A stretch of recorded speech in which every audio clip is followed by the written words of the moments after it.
Garage में Charlie उस विमान की मरम्मत कर रहा है जो उसकी पत्नी सारा ने उसे जन्मदिन पर उपहार में दिया था। सारा उसे बताने के लिए आती है कि वह जल्द ही लंदन में एक व्यापार सम्मेलन के लिए जा रही है।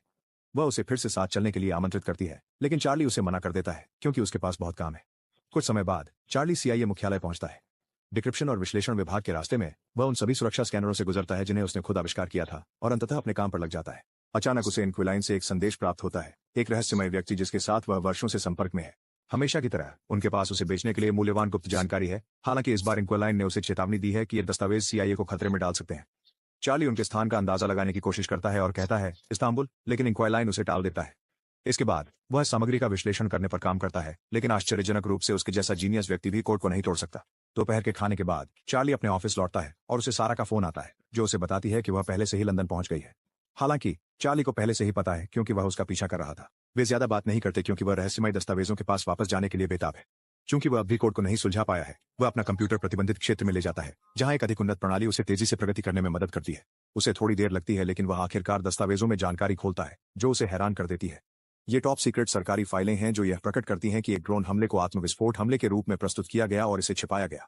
समाचार से क्लिप दिखाती हैं कि इसमें 150 हताहत हुए, जिसमें फ्रेंच स्पेशल फोर्सेज और डेनिश मरीन शामिल थे। इस पूरी कार्रवाई का आयोजन चीफ मूर ने किया था, जो चार्ली के बॉस भी हैं। उस रात घर पर चार्ली सारा को कॉल करने की कोशिश करता है, लेकिन वह जवाब नहीं देती, तो वह एक वॉइसमेल छोड़ देता है। अगले दिन चार्ली कार्यालय पहुंचता है और उसे देखकर चौंक जाता है कि मूर उसका इंतजार कर रहे हैं। मूर चार्ली को ओब्रायन के कार्यालय ले जाते हैं, जो हाल ही में निदेशक बने हैं। वह समझाती हैं कि लंदन के एक होटल में एक आतंकी हमला हुआ है और सारा उसमें से एक पीड़ित थी। चार्ली इसे मानने से इनकार करते हैं और सारा को कॉल करना चाहते हैं, इसलिए मूर टीवी चालू करते हैं ताकि उन्हें समाचार दिखा सकें। रिपोर्टर बताता है कि 4 आतंकवादी होटल में घुसे, 4 लोगों को बंधक बना लिया और उनमें से 2 को मार दिया। फिर मूर होटल की सुरक्षा फुटेज चलाते हैं जो घटना के दौरान की पूरी अफरा तफरी दिखाती है और पुष्टि करती है कि सारा उनमें से एक थी। जब चार्ली घर जाता है तो वह दर्जनों रिपोर्टरों को साक्षात्कार के लिए इंतजार करते और पुलिस को उन्हें दूर रखने की कोशिश करते हुए पाता है। एक दोस्त चार्ली को बिना परेशान किए घर में प्रवेश करने में मदद करता है। अगले दिन चार्ली मूर और पर्यवेक्षक कैलिब का सामना करता है क्योंकि उसे जो हुआ उस पर बहुत संदेह है। उसे विश्वास नहीं हो रहा कि आतंकवादी लंदन में हजारों सुरक्षा कैमरों से बच सकते थे, न ही इस बात पर कि वे ट्रैफिक में चले गए। मूर वादा करते हैं कि वे जांच कर रहे हैं, लेकिन कैलिब उसे घर भेज देते हैं। अगले दिन चार्ली हवाई अड्डे पर सारा के शव और उसकी चीजें लेने के लिए जाता है। घर पर वह सूटकेस के अंदर देखता है और पाता है कि सारा ने उसके लिए एक उपहार खरीदा था जो उसे उधेड़ने वाली स्थिति में डाल देता है। घर पर रहने से थककर चार्ली वापस काम पर जाता है और होटल और पास की सड़कों पर सुरक्षा कैमरों में हैक करने के लिए प्रतिबंधित कंप्यूटर का उपयोग करता है। वह घटनाओं की एक समय रेखा बनाता है और इसे अपने वरिष्ठ अधिकारियों को दिखाता है। 4 आतंकवादियों ने पूर्वी छोर में एक वाहन चुराया, फिर सेवा के माध्यम से होटल में प्रवेश किया, जहां उन्होंने पेशेवर रूप से सभी निशान और डीएनए मिटा दिए। जाहिर है उनकी इंडोनेशिया की इम्पैक्ट इन्वेस्टमेंट्स के साथ बैठक थी, लेकिन कुछ गलत हुआ और गलियारे में बहस शुरू हो गई।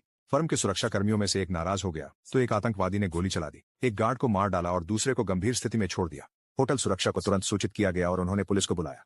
पकड़े जाने के डर से इमारत छोड़ने के लिए आतंकी कॉन्फ्रेंस रूम में घुस गए और कुछ लोगों को बंधक बना लिया। सारा को पकड़ लिया गया क्योंकि उसने कुछ उपस्थित लोगों की भागने में मदद करने की कोशिश की थी। चार्ली ने आवाज और चेहरे का विश्लेषण किया है, इसलिए वह चारों की पहचान प्राप्त करने में सफल हो गया है। वे मास्को से मिश्का हैं, दक्षिण अफ्रीका के पूर्व विशेष बलों के ऑपरेटिव लॉरेंस, भाड़े के सिपाही हॉर्स्ट और पूर्व खुफिया अधिकारी ग्रेट चेन। कैलेब और मूर की प्रतिक्रिया की कमी को देखते हुए चार्ली को पता चलता है कि वे पहले से ही यह सब जानते थे। वे चार्ली को बताते हैं कि वे पहले से ही इस पर काम कर रहे हैं और उसे एक चिकित्सक के पास भेजते हैं। अगले दिन चार्ली अपने पहचान पत्र में एक चिप छुपाता है और सुरक्षा से बिना स्कैनर्स के इसे पहचाने हुए गुजर जाता है। अपने कार्यालय में वह सभी गुप्त फाइलें प्रिंट करता है और प्रिंटर पर एक स्किमर का उपयोग करके एक डिजिटल प्रति बनाता है। उस रात चार्ली एक बार में जाता है और एक जूक बॉक्स को घूरता रहता है। अगले सुबह चार्ली फिर से अपने उच्चाधिकारियों का सामना करता है। प्रिंट की गई फाइलों का उपयोग करते हुए वह मूर के सभी गंदे मिशनों की सूची बनाता है, जैसे कि एक सीरियाई अस्पताल पर बमबारी और यमन में एक सहयोगी अड्डे पर हमला करना जिसमें हजारों नागरिक मारे गए थे। वह धमकी देता है कि वह सब कुछ निर्देशक को बता देगा और खुलासा करता है कि उसने एक डेडमैन स्विच सक्रिय कर दिया है। अगर वह हर 5 घंटे में कोड नहीं डालता तो सबूत सबसे महत्वपूर्ण समाचार माध्यमों को भेजे जाएंगे। अपनी चुप्पी के बदले में चार्ली सीआईए की पूरी ट्रेनिंग, नकली पासपोर्ट, नकद, एक बंदूक और सारा के हथियारों की जानकारी मांगता है। बैठक के बाद चार्ली अपनी कार में लौटता है और तनाव के कारण उल्टी कर देता है। ऑफिस में मूर कहते हैं कि डेडमैन स्विच एक छलावा है, लेकिन कैलेब कहते हैं कि वे इसकी अनदेखी नहीं कर सकते। अगर यह वास्तव में छलावा है तो वे ट्रिगर की खोज करेंगे, फिर वे प्रशिक्षण के दौरान एक घातक दुर्घटना की योजना बना सकते हैं। कुछ समय बाद कैलेब और उनकी टीम यह समझने की कोशिश करती है कि चार्ली ने गोपनीय फाइलों की नकल कैसे की। उन्होंने एक स्किमर की संभावना पर चर्चा की जो उनके सुरक्षित कंप्यूटरों पर काम नहीं करेगा, लेकिन प्रिंटर पर इस्तेमाल किया जा सकता है। चार्ली ने फाइलों को प्रिंटर पर भेजा हो सकता है और डेटा की कॉपी करने के लिए एक मैग्नेटिक स्ट्रिप का उपयोग किया हो सकता है। सुरक्षा फुटेज की जांच करने पर उन्होंने पुष्टि की कि चार्ली ने एक स्टोर से मैग्नेटिक स्ट्रिप खरीदी, लेकिन वे अभी तक नहीं जान पाते कि उसने इसे इमारत में कैसे लाया और बाहर कैसे ले गया। टीम ने चार्ली के घर की भी तलाशी ली और अंततः पता लगाया कि वह एक विशेष बार में 2 बार गया। वे बार में जाकर उसकी तलाशी लेते हैं और ज्यूक बॉक्स के नीचे एक एब्बा सीडी पाते हैं। काले जूक बॉक्स कैटलॉग में वह सीडी चुनता है और केवल शोर सुनाई देता है, इसलिए वे उस सीडी को बाहर निकालते हैं जो चार्ली छोड़ गया था। इस बीच चार्ली एक CIA प्रशिक्षण केंद्र पहुंचता है जहां कर्नल हेंडरसन उनका स्वागत करते हैं। वे शूटिंग रेंज से शुरू करते हैं, लेकिन दुर्भाग्य से चार्ली अच्छा निशानेबाज नहीं है। उसे सही स्थान पर निशाना साधने के लिए लक्ष्य के बहुत करीब जाना पड़ता है। हालांकि जब बम बनाने की बात आती है तो चार्ली बेहद तेजी से काम करता है, जिससे हेंडरसन प्रभावित होते हैं। चार्ली को अपनी नई पहचान सीखनी होती है, इसलिए हेंडरसन उसे परेशान करता है और उसे इधर उधर फेंकता है ताकि चार्ली दबाव में भी अपनी नई जानकारी याद रख सके। अंत में वे नए पासपोर्ट बनवाते हैं। उस रात हेंडरसन चार्ली के कमरे में जाता है और उससे कहता है कि वह एक हत्यारा नहीं है, लेकिन चार्ली जोर देकर कहता है कि वह न्याय चाहता है। फिर हेंडरसन एक बंदूक निकालता है और चार्ली को देता है, उसे अपनी छाती पर निशाना लगाने के लिए कहता है। चार्ली के हाथ कांपना बंद नहीं करते और वह बंदूक नीचे कर देता है। कार्यालय में एजेंट सीडी में जानकारी को डिक्रिप्ट करने में कई घंटे बिताते हैं, जब तक कि वे यह नहीं पता लगा लेते कि चार्ली मृत व्यक्ति स्विच के बारे में झूठ बोल रहा था। वे तुरंत अपने वरिष्ठों को सूचित करते हैं, इस बात से अनजान कि चार्ली उनकी जासूसी कर रहा है। यह पता चलता है कि उसने अपने बैज पर जो चिप छिपाई थी वह वास्तव में एक बग थी जिसे उसने अपने बॉस को दिए गए फाइलों पर लगाया था। मूर तुरंत हेंडरसन को बुलाता है और उसे चार्ली को गिरफ्तार करने के लिए कहता है। हालांकि वह पहले ही भाग चुका है। फोन रखने के बाद मूर अंततः फाइलों पर बग देखता है और चार्ली से सीधा बात करता है, यह बताने के लिए कि यह देशद्रोह है। चार्ली हवाई जहाज में चढ़ने से पहले अपने ईयरपीस से छुटकारा पा लेता है। जब चार्ली लंदन पहुंचता है तो वह कस्टम्स से गुजरता है और पेरिस की ओर जाने लगता है। उसका नकली पासपोर्ट CIA के कंप्यूटर में आता है, इसलिए मूर हेंडरसन को उसके पीछे भेजता है। पेरिस में चार्ली उस होटल में एक कमरा किराए पर लेता है जो रेस्टोरेंट के पास है, जहां ग्रेट चेन अक्सर देखी जाती है। अंततः वह दिखाई देती है और उसके पर्याप्त करीब हो जाती है जिससे वह उसके फोन को ट्रैक करना शुरू कर सके। फिर चार्ली दिन भर ग्रेट चेन की बिल्डिंग के बाहर बिताता है और उसके जाने का इंतजार करता है। जब एक किराएदार बाहर आता है तो वह अंदर जाने का मौका लेता है। फिर वह ग्रेट चेन की जगह का ताला खोलने के लिए एक ऑनलाइन वीडियो का अनुसरण करता है। चार्ली अपार्टमेंट की खोज शुरू करता है और ग्रेट चेन के शेड्यूल की तस्वीरें लेता है। उसे एक दराज में बंदूक भी मिलती है, तो वह उसे रखने का फैसला करता है। उसी समय उसका ट्रैकर उसे चेतावनी देता है कि ग्रेट चेन वापस आ रही है, तो वह सीढ़ियों पर उसका इंतजार करने के लिए जल्दी से जाता है। हालांकि जब वह अंततः घर आती है तो वह ट्रिगर नहीं खींच सकता। निराशा में वह होटल वापस दौड़ता है और दिखावा करता है कि सारा उसका इंतजार कर रही है। शांत होने के बाद वह तस्वीरों को करीब से देखता है और पता चलता है कि ग्रेट चेन अक्सर अस्पताल जा रही है। उसके स्वास्थ्य इतिहास में हैक करने पर पता चलता है कि उसे एलर्जी है। अगले सुबह चार्ली ढेर सारे फूल खरीदता है। फिर वह कैफे में तब तक इंतजार करता है जब तक वह ग्रेचेन को नहीं देख लेता और उसका हॉस्पिटल तक पीछा करता है। ग्रेचेन कुछ टेस्ट करा रही है, लेकिन डॉक्टर देखता है कि कंप्यूटर स्क्रीन ठीक से काम नहीं कर रही, इसलिए वह मदद के लिए कमरे से बाहर चला जाता है। चार्ली डॉक्टर के भेष में अंदर आता है और ग्रेचेन को मशीन के अंदर बंद कर देता है। वह घबरा जाती है, लेकिन चार्ली उसे अनदेखा करते हुए चैम्बर को पराक्रमों से भर देता है। एक डॉक्टर और एक नर्स आवाज सुनते हैं, लेकिन दरवाजा भी बंद होता है। ग्रेसन अपनी एलर्जी की वजह से कमजोर होने लगती है और चार्ली कहता है कि वह मदद करेगा अगर वह उसे बताए कि हॉर्स्ट कहां मिलेगा, क्योंकि उसने ही सारा को गोली मारी थी। एलर्जी की वजह से ग्रेसन बोल नहीं पाती, इसलिए चार्ली चैम्बर खोलता है और ग्रेसन उसे डेस्क के खिलाफ धक्का देती है। वे कमरे में लड़ने लगते हैं, एक दूसरे को हर फर्नीचर के खिलाफ फेंकते रहते हैं। चार्ली अपनी बंदूक निकालता है, लेकिन ग्रेटचेन उसे गिरा देती है और दरवाजा खोलकर भाग जाती है। एक हताश चार्ली उसका पीछा करता है, लेकिन इससे पहले कि वह गोली चला सके ग्रेटचेन को एक कार टक्कर मार देती है। शरीर को देखकर डरते हुए चार्ली खुद को उसके फोन को उठाने के लिए पास आने के लिए मजबूर करता है। फिर वह भाग जाता है और लैब कोट को कूड़े में फेंक देता है। होटल में वह सारा खून धोता है और अपने सामान पैक करता है। उस रात वह बस स्टेशन जाता है और मार्सियस के लिए टिकट खरीदता है। जल्द ही ग्रेटचेन की मौत की खबर CIA तक पहुंच जाती है। ओब्रायन मूर से इसके बारे में पूछते हैं और वह केवल इतना कहता है कि ग्रेटचेन को उनके ही किसी आदमी ने मारा लगता है। उस रात चार्ली एक बार में जाता है और ग्रेटचेन की मौत पर महसूस हो रहे गिल्ट को मिटाने के लिए बहुत पीता है। उसे लगता है कि वह सारा को नाचते हुए देख रहा है, लेकिन करीब से देखने पर पता चलता है कि वह एक महिला है जो सारा जैसी लगती है। तब चार्ली देखता है कि हेंडरसन उसकी ओर आ रहा है और वह घबरा जाता है। वह लोगों को धक्का देता है जब तक कि वह बार से बाहर नहीं निकल जाता और सड़कों पर भागता है जब तक कि उसे छिपने के लिए एक अलग बार नहीं मिल जाता। हेंडरसन भी वहां उसका पीछा करता है, इसलिए चार्ली बाथरूम की ओर भागता है और दरवाजा बंद कर लेता है। दुर्भाग्यवश यहाँ कोई खिड़कियां नहीं है, इसलिए चार्ली के पास बाहर आने के अलावा कोई विकल्प नहीं है। वह बार में हेंडरसन के साथ जुड़ता है और पता चलता है कि उसने ग्रेचन के फोन को ट्रैक करके उसे खोजा। थोड़ी बातचीत के बाद चार्ली अपने फोन पर एक टाइमर दिखाता है और बाथरूम में बम फटने से पहले बाहर भाग जाता है। बार में अफरा तफरी मच जाती है और हेंडरसन चार्ली को खो देता है। उसके फोन पर ट्रैकर भी अब काम नहीं करता। अगले सुबह चार्ली इनकोलाइन से संपर्क करता है उनकी मदद पाने के लिए और एक कार्गो विमान से तुर्की के लिए रवाना होता है। इस्तांबुल में वह एक रेस्तरां में जाता है और इनकोलाइन को मैसेज करता है। एक आदमी का फोन बजते हुए देखकर वह उसकी ओर बढ़ने की कोशिश करता है, लेकिन एक महिला उसे रोक देती है जो उसे अपना फोन चेक करने को कहती है। फिर चार्ली रेस्टोरेंट से निकलता है और वह महिला फिर से उसके पास आती है, पुष्टि करते हुए कि वह इनकोलाइन है। उसे पहले से ही उसकी पत्नी के बारे में पता है, इसलिए वह उसे उसका टोपी और बैकपैक एक शॉपिंग बैग में छुपाने को कहती है। इनकोलाइन चाहती है कि वह कुछ देर के लिए खरीदारी करने का नाटक करें और उसे गैरेज में मिले। कुछ समय बाद चार्ली फिर से उससे मिलता है और वह उसे अपने घर ले जाती है। यात्रा के दौरान इनकोलाइन बताती है कि 6 साल पहले उसके पति की मृत्यु के बाद वह हैकर बन गई।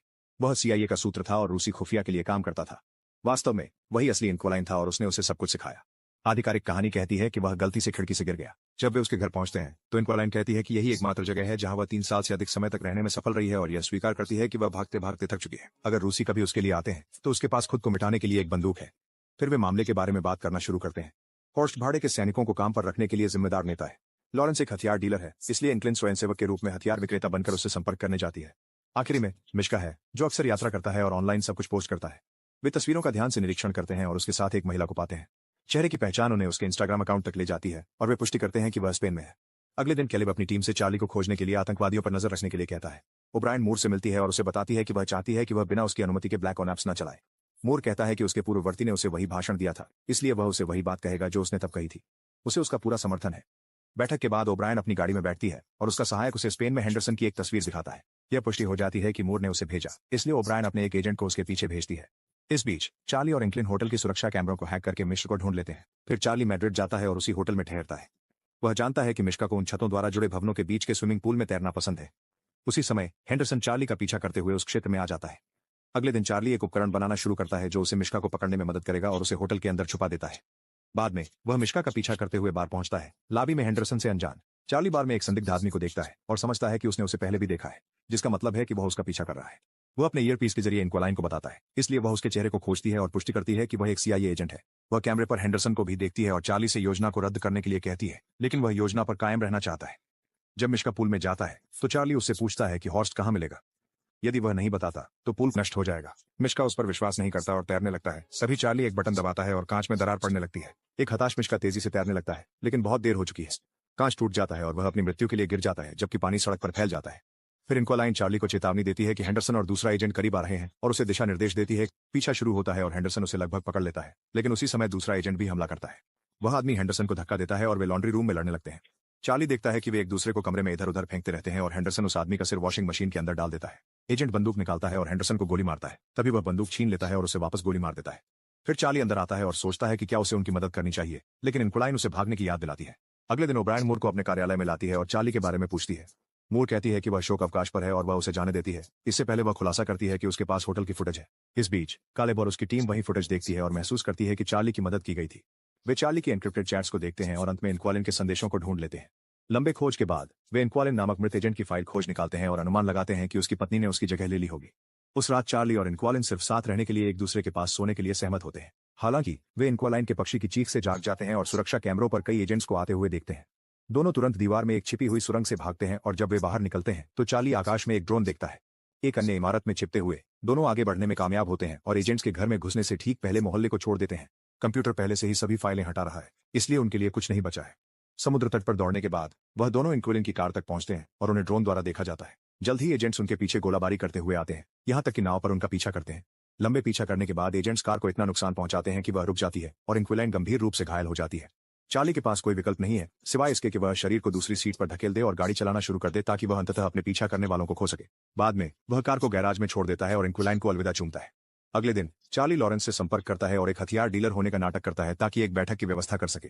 फिर चार्ली नए इलेक्ट्रॉनिक्स खरीदकर रोमानिया जाता है। एक सुनसान इमारत में वह अपने चेहरे की रिकॉर्डिंग करता है और बर्लिन में एक सुरक्षा फीड को हैक कर लेता है। अब सीआईए को लगता है कि वह बर्लिन में है और वे अपने लोग वहां भेज देते हैं। जब लॉरेंस अंत में पहुंचता है तो उसे एक कुर्सी पर बजता हुआ फोन मिलता है। चार्ली उसे एक बॉक्स के अंदर देखने को कहता है और लॉरेंस को बम का ढेर मिलता है। अगर वह हिलता है तो वे फट जाएंगे। जैसे ही लॉरेंस बॉक्स में सारा की तस्वीर देखता है, चार्ली उसके पीछे आकर हॉर्स्ट का स्थान पूछता है और वादा करता है कि अगर वह सहयोग करेगा तो बम को निष्क्रिय कर देगा। लॉरेंस बताते हैं कि हॉर्स्ट रूसी जल क्षेत्र में ऑपरेट करता है और आमतौर पर बाल्टिक सागर पोर्ट पर डिलीवरी प्राप्त करता है। फिर चार्ली पूछते हैं कि हॉर्स्ट से संपर्क कैसे करें, तो लॉरेंस कहते हैं कि उन्हें केवल अपने आदमियों से गुप्त कोड के माध्यम से संदेश प्राप्त होते हैं। सभी नंबर और नाम उनके फोन में है, जिसे वह जमीन पर फेंक देते हैं। फोन उठाने के बाद चार्ली बाहर जाता है और दूसरे कमरे में बमों से लॉरेंस के मरने की आवाज सुनता है। जल्दी ही सीआईए को रोमानिया में लॉरेंस की मौत की खबर मिलती है और उन्हें एहसास होता है कि वे नकली फुटेज देख रहे थे। बाद में एक रूसी होटल में चार्ली कल्पना करता है कि सारा उसके साथ है और उपहार खोलता है। यह एक पहेली है जिसे वह जल्दी से हल करता है और उसके अंदर उसकी पत्नी का एक प्यारा संदेश है। सुबह वह बंदरगाह पर जाता है और एक संदिग्ध वाहन देखता है। वह कोड हॉर्स्ट के आदमियों को भेजता है और संदिग्ध कार के पास एक आदमी को उसका फोन चेक करते हुए देखता है। वह आदमी का पीछा करता है और उसके जहाज की तस्वीरें लेने के बाद वहां से चला जाता है। कुछ उपकरण खरीदने के बाद चार्ली होटल वापस जाता है और उसके पंजीकरण नंबर को खोजकर उस नौका को ढूंढता है जिससे वह जहाज संबंधित है। वह उन समुद्री मार्गों का भी अध्ययन करता है जिन्हें हॉर्स इस्तेमाल कर सकता है। सुबह में चार्ली नाव के करीब जाता है और कोई उसे पीछे से बेहोश कर देता है, जिससे उसके हाथ से सारा की पहेली गिर जाती है। चार्ली को उस यार्ड पर ले जाया जाता है जहां अंततः उसकी मुलाकात हॉर्स्ट से होती है, जिसने वो बम ढूंढ निकाला जो चार्ली ने पहले छुपाया था। हॉर्स्ट ने देखा है कि चार्ली ने दूसरों को अप्रत्यक्ष रूप से मार डाला और सोचता है कि वे आमने सामने ऐसा करने में सक्षम नहीं है। वह चार्ली को एक बंदूक देता है और उसे ऐसा करने के लिए कहता है, लेकिन चार्ली नहीं कर सकता और बंदूक नीचे रख देता है। अचानक यॉट विपरीत दिशा में मुड़ने लगती है और चालक दल घबरा जाता है। चार्ली बताता है कि उसने यॉट का नियंत्रण ले लिया है, जो सीआईए द्वारा संचालित है। क्योंकि उसने उन प्रोटोकॉल पर काम किया था जो इस यॉट की सुरक्षा करते हैं, उसके लिए इसमें हैक करना और इसे फिनलैंड भेजना आसान था। कुछ ही समय में नौका को फिनिश नौसेना और इंटरपोल द्वारा घेर लिया जाता है, जो तुरंत हॉरेस्ट और उसके आदमियों को गिरफ्तार कर लेते हैं। कुछ समय बाद ओब्रायन एक प्रेस सम्मेलन देते हैं यह घोषणा करने के लिए कि उन्होंने सभी भ्रष्ट एजेंटों को गिरफ्तार कर लिया है जो सीआईए के संसाधनों का अवैध रूप से उपयोग कर रहे थे। चार्ली के पास हेंडरसन आता है, जो उसे बताता है कि वह जो उसने किया उस पर गर्व करता है। सारा की कब्र पर जाने के बाद चार्ली घर जाता है और आखिरकार विमान को उड़ाने ले जाता है। सुनिश्चित करें कि आप सब्सक्राइब करें और नोटिफिकेशन चालू करें ताकि आप इस तरह की और वीडियो देख सकें। देखने के लिए धन्यवाद।